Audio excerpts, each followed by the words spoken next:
ABM Ashrafuddin Nizam, Hafizullah, আল্লামা খালেদ সাইফুল্লাহ। আসসালামু আলাইকুম।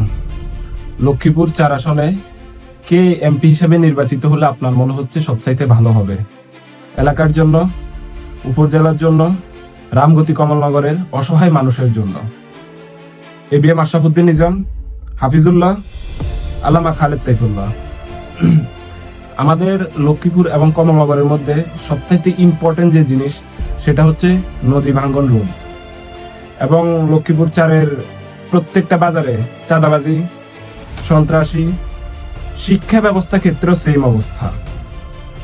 একজন শিক্ষিত ভালো এডুকেশন মানুষকে হচ্ছে আপনার ভালো পর্যায়ে না নিয়ে তার টাকার কাছে বিক্রি হয়ে যাওয়া অনেকগুলা মনে করেন শিক্ষক নিয়োগের ক্ষেত্রেও সেম অবস্থা।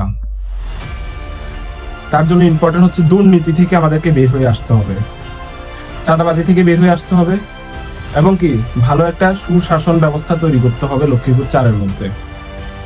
আমাদের প্রয়োজন ভালো একটা শিক্ষা ব্যবস্থা, ভালো একটা স্বাস্থ্য ব্যবস্থা, এবং কি গরিব দুঃখী অসহায় যে মানুষগুলো আছে তাদের জন্য ভালো একটা বাসস্থানের ব্যবস্থা করা।